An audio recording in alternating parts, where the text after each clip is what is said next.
Friends, अगर आप भी 2024 में एक कॉमन सर्विस सेंटर खोलना चाहते हैं, यानी कि CHC सेंटर खोलना चाहते हैं, तो ये वीडियो आपके लिए। इस वीडियो में कॉमन सर्विस सेंटर खोलने का जो पूरा प्रोसेस है, शुरू से लेकर अंत तक बताया गया है कि इसका जो पूरा प्रोसेस है क्या है, इसमें कौन कौन से डॉक्यूमेंट लगता है, इसमें कौन कौन से हार्डवेयर की चीज़ें लगती हैं। इन सारे टॉपिक का सवाल आपको इस वीडियो में मिलने वाला है। तो चलिए शुरू करते हैं। देखिए दोस्तों, कॉमन सर्विस सेंटर खोलने से पहले कुछ ऐसी जानकारियाँ हैं जो डॉक्यूमेंट के बारे में है और जो हार्डवेयर की सामग्री है उसके बारे में, पहले उसके बारे में जान लेते हैं, फिर आगे बताएंगे कि आपको कॉमन सर्विस सेंटर के लिए अप्लाई कैसे करना है। देखिए, सबसे पहले कॉमन सर्विस सेंटर और खोलना चाहते हैं तो उससे पहले आपके पास हार्डवेयर की जो सामग्री है, देखिए जैसे कि आपके पास एक लैपटॉप, एक कंप्यूटर, दोनों में से कोई हो सकता है, चाहे उसे क्या बोलते हैं, PC बोलते हैं ना, या आपके पास लैपटॉप होना चाहिए। उसके बाद आपके पास में एक प्रिंटर होना चाहिए, एक आई स्कैनर, एक बायोमेट्रिक डिवाइस, और आपके पास एक अच्छा इंटरनेट की कनेक्टिविटी होना चाहिए। आप चाहे तो मोबाइल से भी अपना यूज़ कर सकते हैं, लेकिन उसमें जब आप CSC के लिए अप्लाई करेंगे ना तो उसमें प्रीफरेंस मांगता है, उसमें यस नो कि आपके पास में अच्छा इंटरनेट की सुविधा है या कि नहीं है, यस नो मांगता है उसमें, तो आपको उसमें यस डालना होता है, ठीक है ना। और आपके पास कम से कम 2.5 घंटा का पावर बैकअप होना चाहिए। आपके पास कम से कम 200 फीट स्क्वायर का एरिया का आपके पास एक रूम होना चाहिए जहाँ आप से अपना सेंटर को स्थापित करेंगे, ठीक है। तो ये चीज़ हो गई पूरे हार्डवेयर की जानकारी, आपके पास कौन कौन से डिवाइस और होनी चाहिए।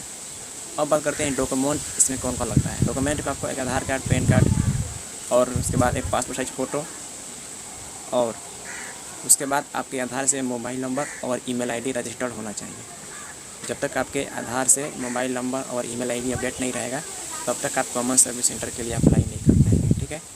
और उसके बाद डॉक्यूमेंट की इतनी बात हो गई, जो भी इसमें डिवाइस लगने वाली है उसका ये मैंने बात कर दिया।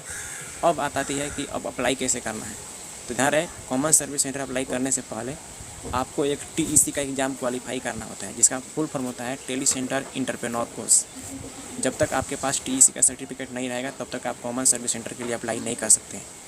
तो अब बात है कि आखिर हम TEC का एग्ज़ाम कैसे दें, इसके लिए रजिस्ट्रेशन कैसे करें, इसके लिए फ़ीस कितनी लगती है।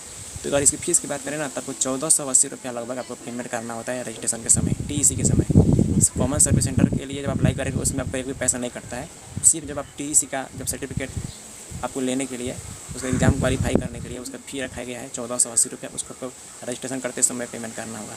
जैसे ही आपका पेमेंट का जो 1480 रुपये जब पेमेंट का जब प्रोसेस आपका पूरा हो जाता है, तो पेमेंट होने के बाद जस्ट आपके 1 मिनट के अंदर में आपके रजिस्टर्ड ईमेल और मोबाइल, जो भी मतलब कि अपना TEC के अप्लाई करते समय उसमें मोबाइल नंबर, जीमेल देंगे, उस पर आपका यूज़र ID पासवर्ड दिया जाएगा TEC का, ठीक है ना। जब आपका यूज़र ID पासवर्ड आ जाता है तब अपना TEC का एग्ज़ाम वहाँ से डैशबोर्ड खुलता है, अपना यूज़र ID पासवर्ड आप लॉगिन करेंगे, वहाँ से अपना जो भी मॉड्यूल होता है उसको पूरा करेंगे और आप एग्ज़ाम देंगे। जब का एग्ज़ाम खुद से अपना घर बैठे कर सकते हैं, आपको कहीं जाना नहीं है सेंटर पे, आपका ऑनलाइन घर बैठे ही आपका TEC एग्ज़ाम हो जाता है, ठीक है ना। अब जब आप TEC के जब एग्ज़ाम क्वालिफाई कर लेते हैं, एक बात और कि इसमें आपको 2 एग्ज़ाम देना होता है। एक तो बहुत ईजी है फर्स्ट एग्ज़ाम, सेकेंड में आपको लिव एग्ज़ाम देना होता है, मतलब कि आपका उसमें कैमरा वेब कैम के सामने आपको सामने खड़ा होकर एग्ज़ाम देना होता है, ठीक है ना। तो सेकेंड एग्ज़ाम थोड़ा कठिन होता है, लेकिन कुछ भी नहीं है, आप सारा मॉड्यूल अगर अच्छा ढंग से पढ़ लेंगे, देख लेंगे, उसमें वीडियो भी मिलता है और उसमें मॉड्यूल मिलता है PDF के रूप में। तो आप चाहें तो आप PDF डाउनलोड करके उसको देख भी सकते हैं, पढ़ कर एग्ज़ाम दे सकते हैं, नहीं आता आप चाहें तो वीडियो को देख कर भी अपना मॉड्यूल को एग्ज़ाम को तैयारी कर सकते हैं और एग्ज़ाम दे सकते हैं। यहाँ पर निर्भर करता है कि आप PDF पढ़ कर तैयारी कर पाते हैं या वीडियो देखकर, ठीक है ना। यहाँ पर डिपेंड करता है, आपको जैसे लगे वैसे आप तैयारी कीजिएगा, वो यहाँ पर निर्भर करता है, ठीक है ना।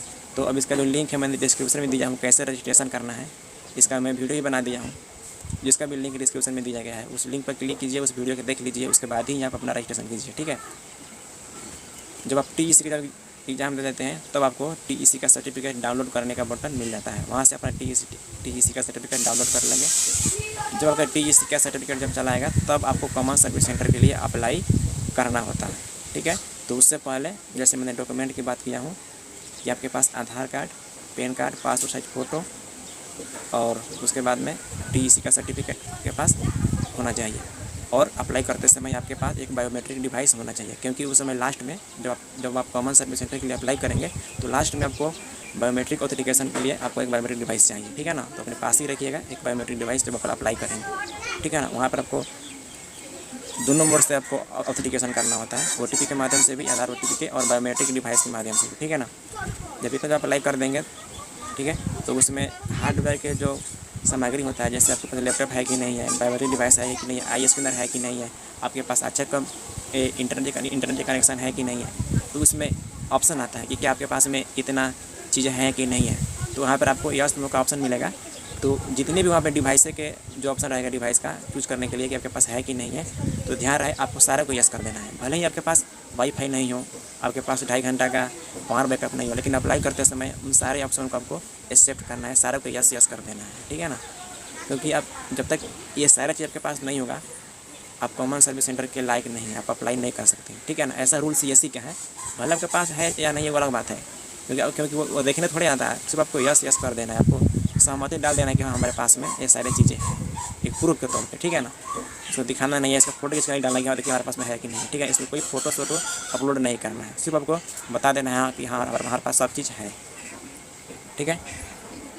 तो जब आप अप्लाई कर देंगे, जब फाइनल सबमिट कर देंगे, तो उस एप्लीकेशन को आप प्रिंट कर लीजिएगा, और उसको प्रिंट करने के बाद उस जो जब का रिसीविंग निकलेगा, उस रिसीविंग को ले जा करके अपने डिस्ट्रिक्ट मैनेजर के पास जमा कर देंगे, क्योंकि उनके पास जमा नहीं करेंगे ना तो आपको अप्रूवल मिलने में बहुत ज़्यादा समय लगता है। इसीलिए जैसे ही आप अप्लाई कीजिएगा ना, उसके 2 दिन बाद 3 दिन बाद जाकर उनके पास जमा कर दीजिएगा। जमा करने से क्या होगा कि आपको अप्रूवल में ज़्यादा समय नहीं लगेगा, 2 से 3 महीने के अंदर में आपका अप्रूवल मिल जाएगा, ठीक है ना।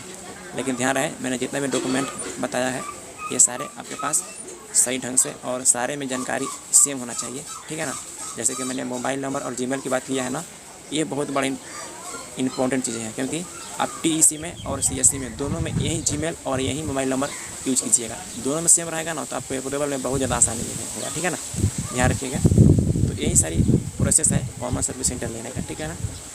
आपको कोई में कन्फ्यूजन हो तो अपना कमेंट करके बताइएगा, मैं फिर अगला बार फिर इसके बारे में एक और नेक्स्ट वीडियो लेकर आऊँगा, जिसमें और आपको अच्छे ढंग से समझाऊँगा।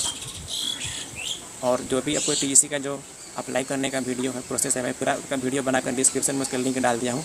आप जाकर वहाँ से TEC का और CSE का वीडियो का लिंक रखा हूँ अप्लाई करने का, वहाँ से देख करके आप समझ लीजिए, उसके बाद ही अपना TEC और CSE के लिए अप्लाई कीजिएगा। मिलते हैं नेक्स्ट वीडियो में।